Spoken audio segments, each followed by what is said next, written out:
नमस्कार मित्रांनो, DS news मराठीमध्ये आपल्या सर्वांचं हार्दिक स्वागत आहे। शेतकऱ्यांच्या कर्जमाफीसाठी आता बच्चू कडू आक्रमक झालेले आहेत आणि बच्चू कडूंचे कार्यकर्ते सुद्धा आणि शेतकरी असतील ते देखील सुद्धा सरकारच्या कर्जमाफीवर आता आक्रमक झाले आहेत, कारण की सरकारने शेतकऱ्यांना कर्जमाफीचं आश्वासन दिलं होतं, परंतु ते आश्वासन अद्यापर्यंत पूर्ण नाही झालं। त्यामुळे राज्यभरातले शेतकरी आता आक्रमक होताना आपण पाहत आहोत।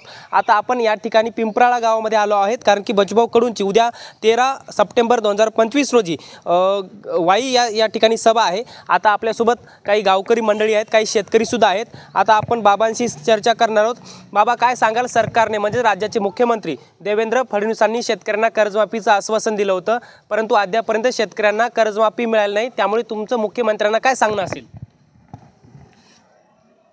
आता बोलल्याप्रमाणे मुख्यमंत्र्यांनी बरोबर शेतकऱ्याचं कर्ज माफ करावं अशी विनंती आमची।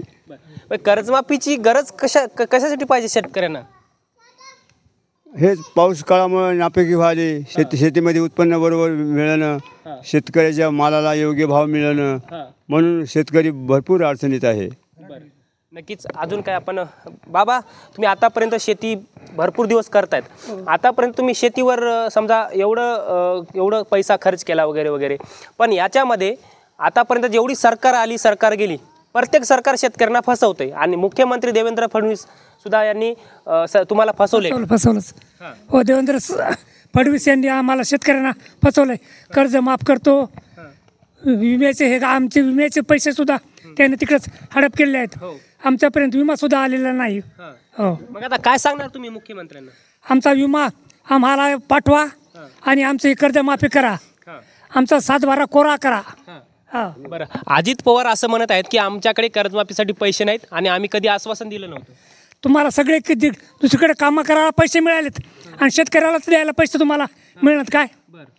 कुठं रोड करायले, कुठं काय करायले, तिकडे तुम्हाला पैसे यायलेत आणि शेतकऱ्याकरता पैसा नाही तुमच्याकडे।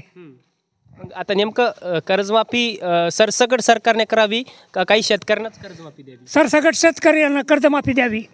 हो, चंद्रशेखर बावनकुळे महसूल मंत्री असं म्हणतात की गरजू शेतकऱ्यांनाच कर्जमाफी, मग सगळ्या शेतकऱ्यांना गरज नाही का कर्जमाफीची?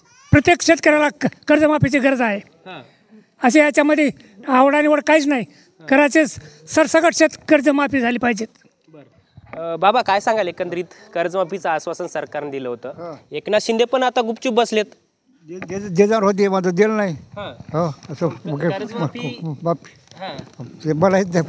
बरं, नक्कीच बाबा, नक्कीच बाबांच्या मनामध्ये शब्द भरपूर आहेत, परंतु ते त्यांना व्यक्त होता येत नाहीत, ते बोलता येत नाहीत। अजून काय आपण शेतकरी बांधवांशी संवाद करण्याचा प्रयत्न करणार आहोत।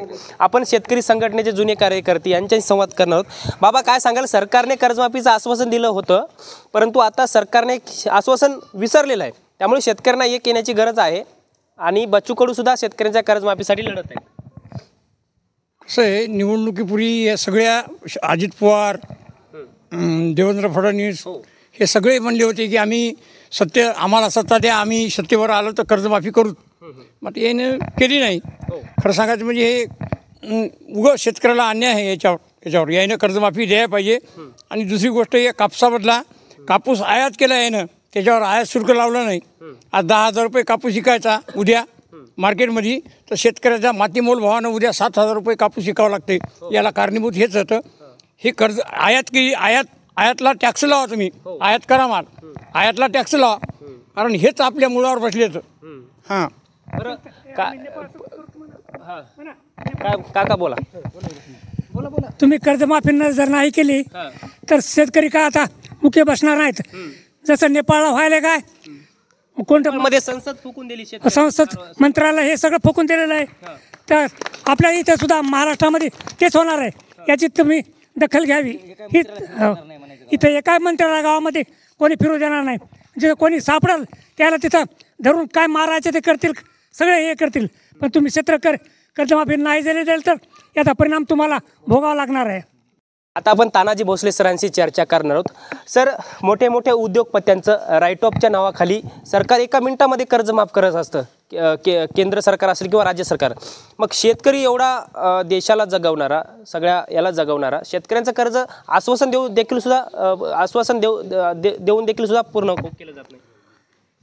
कृषीप्रधान समजल्या जाणाऱ्या या भारत देशामध्ये अलीकडच्या काळात सरकारनं ही प्रथा पाडलेली आहे की न मागता, न विनंती अर्ज देता, न मागणी करता अनेक उद्योगपतीचे कर्ज सरकार माफ करते. परंतु जो दिवस रात्र राबतो, जो घाम गाळतो, त्या शेतकऱ्याचं कर्ज मात्र अजून आश्वासन देऊन पण माफ केलेलं नाही. सरकारांना आमचे फक्त मतं पाहिजेत, आम्ही नको आहेत. आमच्या घरामध्ये प्रकाशाची बीजं नको आहेत. आमच्या लेकरांना शिक्षण नको आहेत. आमच्या जखमेवर मीठ चोळण्याचं काम सध्या चालू आहे आणि त्याचा परिपाक तुम्ही बघत आहात. हे सगळे 70, 80, 90मधले माणसं आहेत.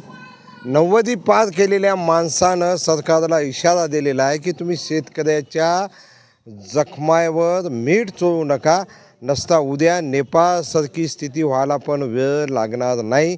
हा इथला असंतोष आहे आणि सगळ्या सरकारमधल्या घटकांनी, आपल्या 288 आमदारांनी, मुख्यमंत्र्यांनी, उपमुख्यमंत्र्यांनी त्यांना हात जोडून कळकळीची विनंती आहे की हा सगळ्या इथल्या जगाचा पोशिंदा असलेल्या आमच्या शेतकऱ्याच्या व्यथा समजून घ्याव्यात आणि तुम्ही जो शब्द दिला होता त्याप्रमाणे आमचा 7/12 कोरा करावा आणि शब्दाची आमच्या जीवाचे जीवन हे जे तुकाराम महाराजांनी सांगितलेले ते शब्द तुम्ही खरे करून दाखवले पाहिजेत. नक्कीच अजून काय आपण शेतकऱ्यांसाठी आपण अहोरात्र हे शेतकरी आपल्या शेतकऱ्यांच्या कर्जमाफीसाठी लढत आहेत. परंतु अजून देखील सुद्धा आपण काय प्रश्न करणार आहोत. काका, मला काय सांगाल, सत्ताधारी तर शेतकऱ्यांच्या कर्जमाफीवरून आक्रमक होताना दिसत नाही, परंतु विरोधी पक्षाला हा प्रश्न आहे ना शेतकऱ्यांच्या कर्जमाफीचं आश्वासन दिलं होतं, त्यांना मुद्दा लावून धरण्याचं हे आहेत, पण विरोधी पक्षातले आमदार खासदार बोलत नाहीत. काय सांगाल? हे दोन्हीही पक्ष जे आहेत, या दोन्ही पक्षांना शेतकऱ्याला असं आश्वासन दिलं की बाबा आमची सत्ता आल्याच्या नंतर आम्ही प्रत्येक शेतकऱ्याचा 7/12 कोरा करू. पण हे दोन्हीही आज बोलायला तयार नाहीत. उलटं यायनं काय केलं आहे की जे पीक कर्ज जे शेतकऱ्याने घेतलं आहे आणि त्या लेकराच्या खात्यावर काही शिष्यवृत्त्या त्याच्या जमा झाल्यात